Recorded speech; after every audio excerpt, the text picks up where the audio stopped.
नमस्कार. आज मी तुम्हाला लाडूची रेसिपी करून दाखवते. त्याच्यासाठी इथे हे उकडे तांदूळ घेतलेत. ह्याला उकडा तांदूळ आमच्याकडे म्हणतात. कोकणात हा प्रत्येकाच्या घरी केला जातो. तर हे कोकणातलेच आहेत तांदूळ. त्यांना मी साफ करून मस्त स्वच्छ पाकडून घेतलेत. अर्धा किलोच्या थोडेसे वरती असतील आणि ह्याचे लाडू खूप छान होतात. आणि हे लाडू तुम्ही तिन्ही ऋतूमध्ये खाऊ शकता. असं काही नाही आहे की थंडीच्या दिवसात खाल्ले पाहिजे, उन्हाळ्यात खाल्ले तर त्रास होईल, असं काहीच नाही. असा हा लाडू बनतो याचा. त्यामुळे कुठल्याही ऋतूत आपण हे बनवून खाऊ शकतो. याला काही लोक ब्राऊन राईस म्हणतात, पण हा ब्राऊन राईस नाही. ब्राऊन राईस असतो तो बघा खूप लाल असतो आणि त्याला डबल बॉईल करून तो वाळवला जातो, तेव्हा तो तयार होतो. हे एकदाच याला वाफ देतात आणि वाळवून त्याचा तांदूळ करतात. तो हा उकडा तांदूळ आमच्याकडे म्हणतात याला. याची पेज बनवली जाते, खूप छान होते, मस्त पेज. तर आता पुढचं बघूया आपण. त्याच्यासाठी कसं आहे, ह्या तांदळाचं तुम्ही फक्त तांदूळ, गूळ, वेलची पावडर घेऊन जरी लाडू वळले, म्हणजे छान भाजून घ्यायचे, दळून आणायचे आणि त्याच्यात बाकीचं मिक्स करून लाडू वळले ना, खूप छान होऊन जातात. तांद लाडू, भोक लाडू असं म्हणतात याला आमच्याकडे. आता माझ्या घरात कसं आता थंडीचे लाडू बनवलेच होते, तर साहित्य आहे. बदाम घेतलेत मी, थोडे काजू घेतलेत आणि मगज बी घेतली.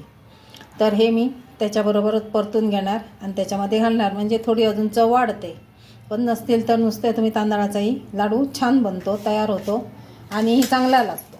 आणि हे तांदूळ आहेत ना, अशा आपल्याला तव्यावर फुलवून घ्यायचे आहेत बघा. 2 तांदळांमधला फरक दिसेल तुम्हाला. हे बघा, हा असा फुलवलेला तांदूळ आहे. तुम्ही जरा भाजल्यानंतर खाल्ला तर एकदम क्रंची लागतो तो. तसा आपल्याला फुलवून घ्यायचा, जाळायचं नाही. मीडियम गॅसवर सतत हलवत भाजून घ्यायचा आहे तो. आता मी हा तांदूळ सगळा भाजून घेते आणि मग आपण पुढची प्रोसेस बघूया. आता इथे मी तव्यातच भाजणार आहे, कढईत भाजले तरी चालतात. तर माझ्याकडे हा या लोखंडी तवा. तसे थोडे थोडे तांदूळ घालायचे आणि मीडियम गॅस करून असे सतत हलवत राहायचं आणि फुलवून घ्यायचे. फुलला पाहिजे तांदूळ, नाहीतर लाडू छान होणार नाही, मग कचकच लागेल. प्रत्येक तांदूळ फुलला पाहिजे. त्यासाठी हे असं मीडियम. आणि तुम्ही जर मोठा गॅस केला तर ते वरून जळतील आणि आतून कच्चे राहतील. त्यामुळे मोठा गॅस करून भाजून घ्यायचे नाही आहे. असं आपल्याला ते फुलेपर्यंत मीडियम गॅसवर परतून घ्यायचे. तर हे मी परतून घेते आणि नंतर तुम्हाला दाखवते. बघा, तांदळांचा कलर बदलत चालला आहे. अजून थोडंसं आपल्याला परतून घ्यायचं आहे, सगळे फुलले पाहिजे. आता झालेत बघा. मी आता काढून घेते. हे बघा, याचा आणि याचा फरक तुम्हाला लगेच कळेल. हे आपण छान अगदी फुलवून घेतले भाजून. असेच आपल्याला हे पण सगळे भाजून छान घ्यायचे. आता आपण दुसरे टाकूया. खूप जास्त नाही टाकायचे, मीडियममध्ये टाकायचे, म्हणजे ते छान फुलतात. नाही तर उगाच गर्दी होऊन जाते. आता हे पण तसेच भाजून घ्यायचे. मीडियम गॅसवर सतत हलवत राहायचे आणि फुलवून घ्यायचे.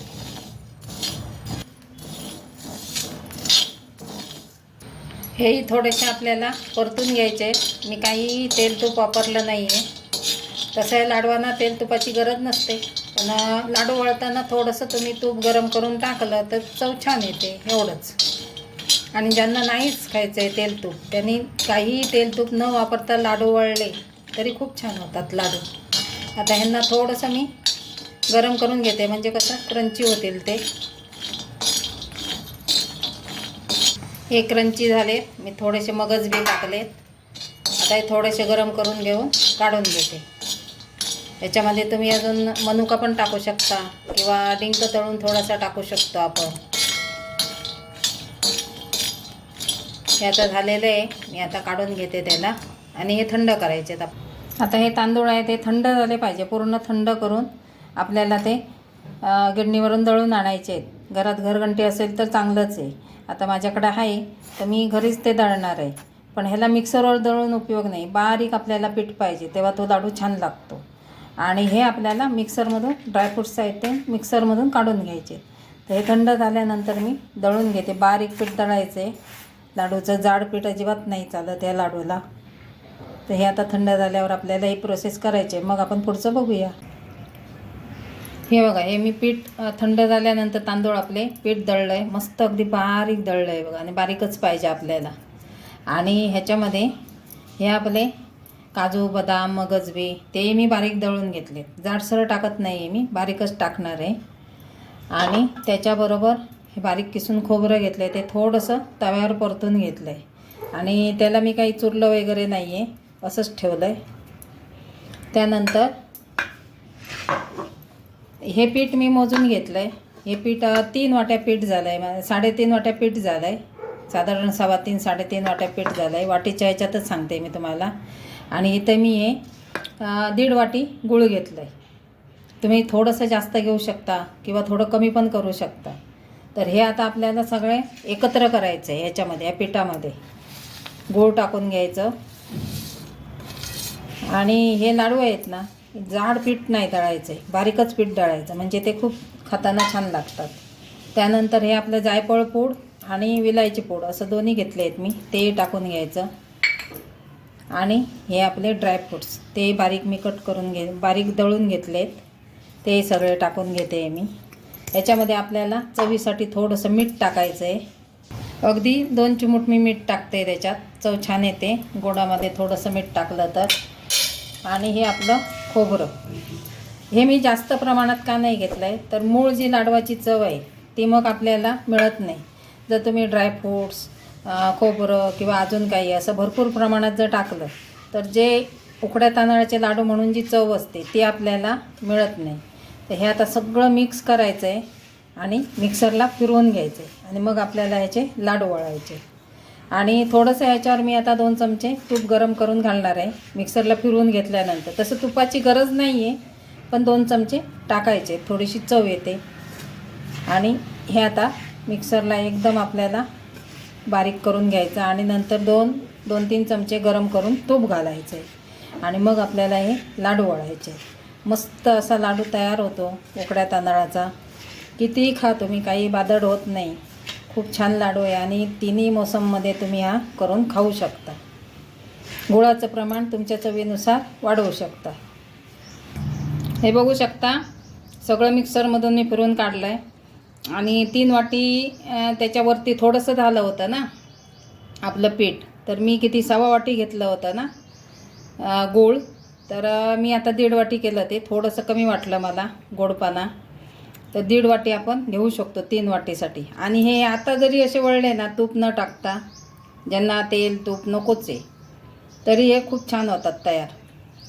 फक्त थोडासा वेळ लागतो दाबून करायला, बाकी काही नसतं. हे असे होऊन जातात, असे होतील.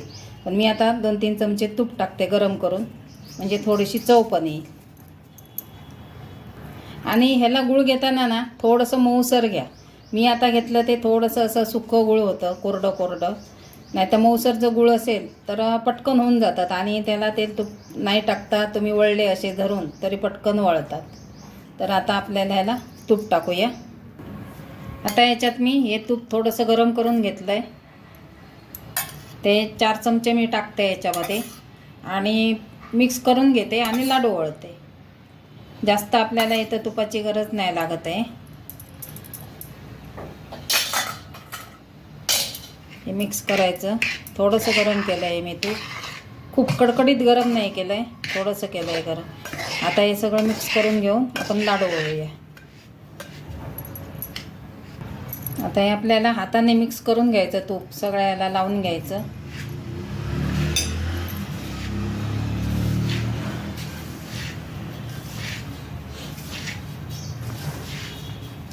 आणि लाडू वळायचे. छान अगदी मिक्स झालं आहे आपलं तूप. आता आपण लाडू वळूया. तुम्हाला पाहिजे त्या आकारात तुम्ही घेऊ शकता, असे लहान मोठे जसे तुम्हाला आवडतात त्या ह्याच्यामध्ये तुम्ही घेऊ शकता. आणि तसं आम्हाला ना ह्याच्यामध्ये ड्रायफ्रूट्स तूप वगैरे असं काही न टाकता जी मूळ चव आहे तीच आवडते खरी. मी तसेच बनवते. मी पहिल्यांदाच असे बनवले. ड्रायफ्रूट्स थोडेसे टाकले, थोडंसं खोबरं टाकतात, वेलची पूड वगैरे टाकतात, पण ड्रायफ्रूट्स वगैरे टाकत नाही. आणि तूप पण लागत नाही याला. जर रेसिपी आवडली तर लाईक शेअर नक्की करा. आणि चॅनलवर नवीन असतील त्यांनी सबस्क्राईब करा, म्हणजे माझ्या प्रत्येक रेसिपीचं नोटिफिकेशन तुम्हाला मिळेल.